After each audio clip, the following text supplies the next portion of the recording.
Welcome to the Influence and Inspire podcast, episode 24. And I'm delighted to say my guest today is Lillian Ogbogoh, a Nurture Your Power Coach and author. Welcome, Lillian. Thank you. Thank you for having me. No worries, no worries. How are you doing today? I'm doing good, thank you. Good. So I'll start with my first question. So I've heard of life coaches, I've heard of other types of coaches, but never a Nurture Your Power coach. So I suppose my first question is, what is a Nurture Your Power coach? So a Nurture Your Power Coach is basically, as the title, it's the type of coaching I do. So when I work with women, I help them reconnect with the powerful woman inside. So I help them nurture their relationship to their own power. And so that's reconnecting, restarting, rebuilding so that they step out into the world as more powerful versions of themselves. So as a way to distinct myself in terms of marketing and branding, I use the terminology nurture your power. Mm-hmm. Yeah. And that's on the proviso would understand that every woman has that power within themselves. Yes. And if they haven't experienced it, then what I do is I help them to connect with a vision of what that looks like for them. So for women who go, well, I've never felt powerful, then we visualize and create mental rehearsals of what their powerful version looks like and Mm-hmm. use the tools to actually embed that into the way they start showing up in the world. Okay, good. You're also a leadership trainer. What do you think are the key traits required to be a good leader? So the thing about leadership training, and it's funny because when people think leadership, they think male. When people think leadership, Yes. they think Yeah. white. When Yep. people think leadership, they think it's title. Mm. Actually, leadership is an action. Leadership is actually the person who is willing to step up and say, this has to be done and let's get it done. Mm-hmm. Leadership is someone willing to get dirty. When I'm delivering leadership training for my clients, I actually use the Gerard Butler movie 300 to demonstrate leadership.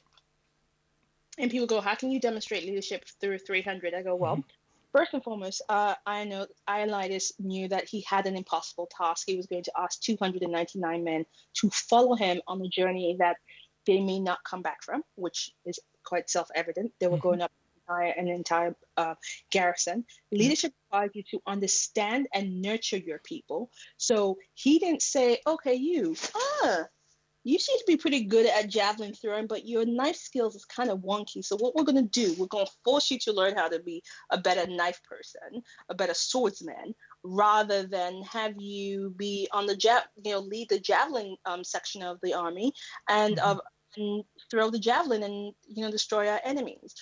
And that was basically one core thing about leadership is actually knowing your people and nurturing the best in them. So Mm-hmm. that able to allow your ego to step out the way and know that you have to hire the best people to actually get the job done. Another thing about leadership is you have to lead by example. You don't talk about being a leader. It's like the Fight Club. Mm-hmm. Leader is like the Fight Club. The one rule is not to talk about the Fight Club. Leadership is not talking, is doing. Yeah. You do and you commit to that doing. And sometimes you'll make a mistake. A key quality of a great leader is being able to say, I messed up and do it with humility and grace. And then actually being able to take advice from those around you, whether they're at a senior level to you or not. So leadership is a lot of different qualities and it pulls on a lot of different things. So it's not just your title, it's Mm-hmm. who you're being. And nobody is born a leader. Yeah. People have some innate qualities which we kind of have transposed to being leadership, like being people have linked being an extrovert to having leadership tendencies. You just like to talk a lot. Mm. Be an introvert and still have leadership qualities. So we have to understand that leadership, and it's changed over time. So what makes a leader and what truly is a leader is things like being able to listen, being able to adapt to your scenarios, being able to adapt to situations, being able to set examples, being able to inspire the best out of your team. Yeah. That's leadership. Excuse me. Okay. So you mentioned one of the things about leadership is well, you didn't mention the words delegate, but you said let other people do what they're best at and not let your ego get in the way. There are a lot of so-called leaders out there who want to do everything themselves because they want everything done right. What would your advice be for them? Well, I think my only advice is this: even Wonder Woman and Superman has help. Mm. So we've been sold this idea and mythology that to be, especially in the realm of entrepreneurship, that you have to be everything in your business. You have to be the bottle washer, the coder, the everything. You have to do it all, Yeah. and somehow asking for help is a sign of weakness. Mm-hmm. And it's like, well, no, it's not, because being able to delegate skillfully actually frees you up to actually, one, do what it is that you are actually great at, Mm-hmm. which is some cases the aspect of your business itself. So whether you are a speaker, a coach, a weaver, a maker, an actress, your job is to act. So if you're busy trying to be your own agent, your own makeup person, your own this, your own that, you're not doing what it is you're supposed to be doing. Yeah. So delegating gives you the room to actually be great and shine. So when you can delegate properly to people who are there to support you, and if I'm going to use the acting analogy, Mm-hmm. they become your fellow cast. They become your subcast, and they help you shine by doing the other thing, so that you can concentrate on what it is that makes you spectacular. Yeah. Okay. Sounds good. Sounds good. Um, you work mainly with women. You Yeah. probably told me that you only work with women, but I say mainly for now. What are the main reasons for that? And would you ever do something similar with men? So the reasons for working with women, Mm-hmm. I had to start with what I know. Yeah. So I started with myself, Mm-hmm. and I became the blueprint for my clients. And so understand the challenges that I faced in the past makes it I can relate better to my clients and working with women. Now, when I deliver training to both men and women. When I Okay. coach, I coach women. So it is, for me, I had to start with what I know in terms of the area of development, and I had to, based on my own personal history and my personal journey, be able to share that knowledge from that perspective. And so, yes, Oh, okay. that's why I work with women. Fair enough. What first interested you about coaching?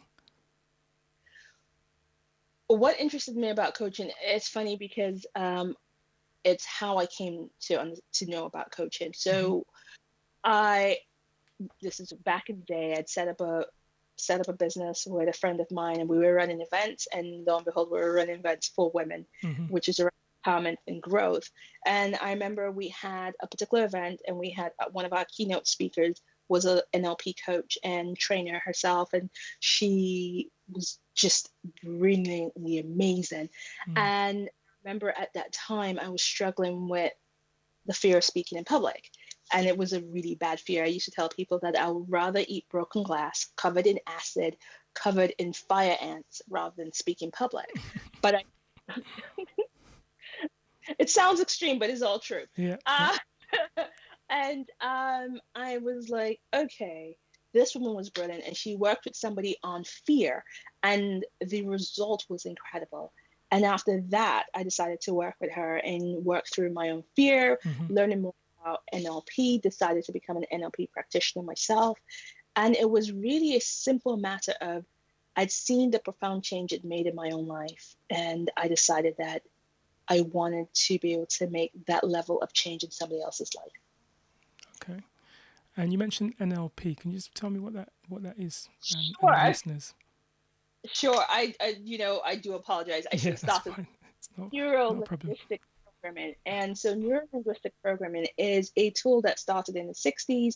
And it's an amalgamation of a couple of different a couple of different therapies brought together and almost amalgamated into a single therapy. Mm-hmm. Most people may not know NLP, but will know one of the most famous champions of NLP, which is Tony Robbins. So if you've Yeah. ever seen the movie, oh, what's that movie?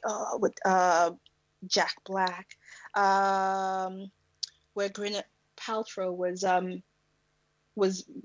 supposed to be very, very fat, Mm-hmm. and he put the whammy on Jack Black to make him believe that she was slim. Yes. That Yes. I remember that. that that's NLP that was Yeah. supposed to be NLP at play.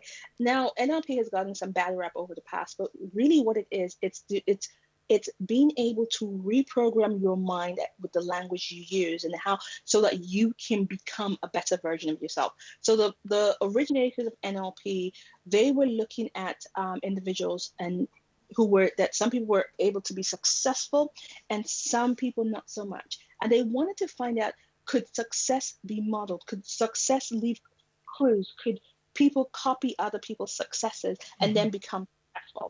And so they were using these models and then noticing how people were acting. There what we call presuppositions of NLP, so which are certain fundamental beliefs about NLP. Mm-hmm. They say that the person who's most flexible will win in life. So if you are not committed to saying, let's say your desire is to get to the end of the street, and your desire is to get to the end of the street, how you do it is unimportant. Whether you roll yourself to the end of the street, you bike yourself down the road, whether you decide to uh, become a high wire trapeze artist, that is of Mm-hmm. relevant. Is the goal is what is important. So you have to, being flexible means that you get your outcome no matter what. The map is not reality. So basically, our perceptions are just that, perceptions. So I say this, and I normally say this in class. Mm-hmm. If if I say to you, fly, you're going to be like, no, it's impossible. If I was talking to um, Kyle, who is Superman, and I said fly, he's like, yeah, sure, of course, that's absolutely possible. Mm. Perception becomes reality. His perception, he can fly. Our perception, not so much. Mm. So this is kind of the tenets of NLP. And NLP happens, and people think it's really complex, and you must sound like Darren Brown to do it. Mm-hmm. I go, we do it without knowing. Children are the greatest NLP ninjas in the world, because one of the other things about NLP is being able to change someone's state. Watch when you get a toddler in a supermarket and they want to leave. Mm-hmm. Trust me, the adult has no choice but to leave, because the toddler wins. Yeah. The toddlers against adults is never pretty, Mm. because the toddler is not committed to, oh, I'm just going to try this one tantrum method. The toddler's like, I have tantrums from A to Z. We can go through this. They want to leave. They want to leave. Mm. So that's pretty much that. So I hope that gives you an understanding of NLP in a nutshell. It does. Thank you. Um, so you left the corporate world to launch your own business. What made you take that step? Well, I'm funny enough. I'm in and out of corporate world because I Okay. still free for companies. And but All right. what made me open my own business is I've always been passionate about wanting to create something for myself, even if I've gone through, like I said, I've been an event organizer, I've done a few other things in between, but also it's in my blood. So both my parents have owned businesses at various times or another. Mm-hmm. I've learned to make both paint and cake, and the process is very, very similar. Just the output is different. You don't put the paint in your mouth and you can eat the cake batter. Yeah. So, it's a kind of the same principle, because my dad had a paint company and my Mm-hmm. mom used cakes. But also my grandmother was a businesswoman and my great grandmother was a businesswoman. So it stands to reason that I want to have my own business, to create something out of nothing, to create something that I said, this is mine and I can control and shape as I see fit. Yeah. And also because I think I also make a very bad employee on at the base core in certain aspects, where I'm not your traditional employee. I don't just look for to follow rules. I look for how can I improve and how can I make better. Now, I've been fortunate that I've found industries that I can work in that allows for the new term, what is the corporate entrepreneur, Mm-hmm. where you can bring entrepreneurial spirit into the corporate workplace. So that's also been quite a blessing as well. Yeah. Okay. Okay. Thank you.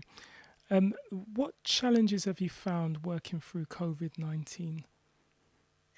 I think COVID-19 has been a challenge to everyone. I think Yeah. for me personally was just the whole readjustment and trying to make life work. Mm-hmm. Um, Having to deliver training and being able to adapt to training that I was delivering face to face, that Yeah. usually lasts 4 hours, 5 hours Mm. a day. to be able to adapt that for online delivery in such a way that you can take into consideration that when you're on Zoom, your attention span is different, your focus is different, you tire quickly. Delivering is a lot different when you're doing it online. As much as we can deliver online, Yeah. but it's understanding that you have this weird little black box looking at you, not people in the room. So we've been taught to deliver for people. You're taught to understand the body language when you're delivering, to pick up on nuances and all of that. So you have it forces a different view in how you deliver training. And I suppose things like eye contact as well. I mean, it's All just that language is gone, because you to get the body language causes a dissonance, because you're looking at the screen, not at the camera. For you to be you have to look at the camera. So when you're looking at the camera, you're not looking at the people. So it's creating a whole heap of problems. But it's being able to adapt, adjust, and pivot. Yeah. And do you think you'll incorporate more Zoom kind of calls or online calls into your training now? Yeah. Yes, definitely moving forward. And also because at this time I'm actually also incorporating another element into my business, which is hypnotherapy. And I've been working remotely. So that's actually been, I've had some very good interaction with that. So it's being able to incorporate all of that, and knowing that life as we know it has changed, and being able to deliver virtually is now a requirement. And but that comes its own greater freedom, because then that can allow for more freedom as somebody who can work remotely. So if I'm working remotely, I can have more option of being a digital nomad. Yeah. Yeah, definitely. You've recently released a book, 7 Habits That Rob Us of Our Power. Tell me a bit more about the book.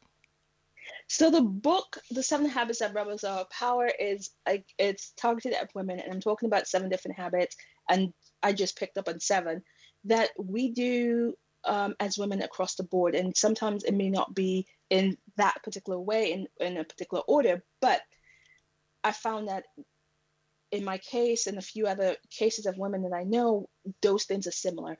So talking about things like where we self-sabotage, where we allow fear to take us out.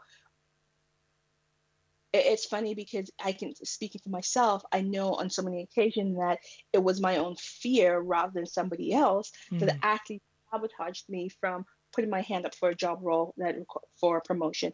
It was my fear that stopped me asking for that client. It wasn't somebody saying to me, "You're not good enough." It was my own fear, my own projection, which then fed into imposter syndrome, which is another aspect of those habits that stopped me from doing what I want to do. And so there are different fears, and I just kind of put them all in this book and looked at the habits to break up with them. One of the habits is the habit of what I call looking in the not enoughness mirror. So where we're constantly looking at ourselves and thinking that we are not enough and we're lacking, and so we see what's good and great and grand about ourselves, and so we walk around the world, we walk around with this perception that we're not enough, and then people, because people treat you as you present yourself, will treat you like you're not good enough, and ergo, so it becomes a self-fulfilling prophecy, and then you're walking around. So I call it's almost like this Cinderella effect. Sorry, not Cinderella, Snow White effect, when the stepmother's going into the mirror, mirror, mirror on the wall, who's the fairest of them all? In this case, we're going mirror, mirror on the wall, who sucks the most in me? And they will tell you, no, you suck the most. And so because you keep looking for what's not good and right about you, and so the opposite of that is celebrating you. Even if it's the smallest achievement, celebrate it. Get comfortable celebrating your wins. Get comfortable with yourself and say, you know what? I love this version of me. I'm still becoming the next version of me, but I love this version of me. Yeah. My next question was, what was the main thing you hope women take away from the book? But I think you've probably answered that by saying that you're your best self, really. What I want from them is to take away their best self and show up as their best self, because the world is better when we show up as our best selves. And you change the life of a woman, you change the life of children, you change the life of children, you change the life of generations, you change the life of generations, you change the world. Yes. Well said. One of the things you also do, and you might do a bit less of this now with Zoom, etc., is you're an international speaker. So where are some of the places that you've spoken at, and where would you say your message was the most well received, if you can remember? So, okay. So, first and foremost, there's still a lot of speaking going on, and people are just doing it via Zoom. And Yeah, so, and yeah, that's right. are doing it more and more, and Hmm. people are doing it not just Zoom, but other platforms as well. Where have I spoken internationally? I've spoken in Nigeria, I've spoken in Curacao, I've spoken in the Cayman Islands as well, Hmm. and I've spoken in the UK. Yeah. Yes. Where have my message been the most received? I think would have been in Curacao. Right. And I have to. I think it was actually written into my contract to attend that I have to remind people that it's the center of the universe. Yeah. Um, they have to believe that. Okay. Uh, in Curacao, I think was where I spoke about it was an event, a leadership event for women, and we were talking about that particular um, event. I think that was the 14th year that they've been running it, and it was looking at sensuality and leadership. And what I Hmm. was talking about the skills that we need as leaders, female leaders, and I was given an analogy about finding confidence and feeding confidence and the tools that you can use. And I remember using the analogy of Batman having his tool belt, Hmm. and in his tool belt, he has his throwing stars, he has everything, his boomerang, his grappling hook. He has everything, so Batman is prepared. Mm. And I go, for us as women, we may not have a tool belt, but we can do different things to feel prepared. And I spoke about anchoring, which is an NLP term where you create an anchor. An anchor is a memory, of feeling, or something that you actually lock in to feel. You can feel certain things, and we feel people are locked into anchors all the time. Hmm. But you can lock in a positive anchor, like the feeling of confidence. So I Yeah. was talking about wearing item of clothing. I was talking about a special pair of shoes.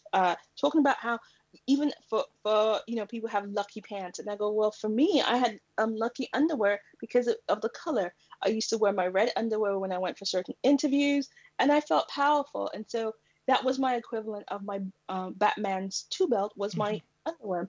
And it was funny, all the women apparently, the organizer told me this was after the event, um, had gone and basically rated their stores for red underwear after the event. So I was like, okay, at least they remember me. Exactly. At least they got the message. Exactly. Mm. Um, do you have any specific success stories from any of the organizations or individual women that you've worked with that that made you really feel, yeah, this is why I've done this. This is why I've started my business. This is why I do this type of coaching. I have a lot of success stories for clients. I think one of my clients that I'd seen, this is a while back, she wanted to move to Australia. She'd been struggling with that. She'd been umming and ahhing. She hadn't made a commitment to that decision, but she was miserable in London. And there were some other things that we were working through. The last time I heard from her was when she sent me a message going, yep, I've in my home, settled in Australia, and I wouldn't have done it without you. Mm. Wow. So left her country and went to settle in Australia. Yes. Excellent. Excellent.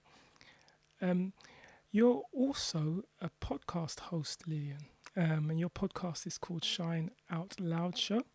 Mhm. What's that about, and where can we listen to your podcast? So my podcast, yep, you have the name right, Shine Out Loud Show. It does what it says on the tin. It shines a light on extraordinary people. Hmm. And what I've made it about is I shine the light on individuals, so creatives, founders, owners Hmm. from the BME community to celebrate them and say, hey, people, let's get to know these people in our community who are doing incredible things. And so that's what we do. You can listen to my podcast, wow, I think just about everywhere. So my own website, Yeah. which is shineoutloud.tv. Then you can listen to it on Alexa. You can listen to it on Spreaker, Spotify, Deezer, Google, iTunes. I think if you put Shine Out Loud, it comes up. It's Yes. Pretty much everywhere. yes, everywhere. No, great, great. Um, and what are your plans for the next 5 years, Lillian? Um, well, I don't know if anybody is still doing 5-year plans Yep. with the pandemic right now has Yep. just Yep. True. made things True. True. a lot more. Oh wow. I think right now is what am I doing in the next year? What am I Yep. doing in the next? I think it's my first outlook. Good. In the next 6 months, like I said, I'm qualifying as a hypnotherapist. I'm Mhm. working with the women I'm working with.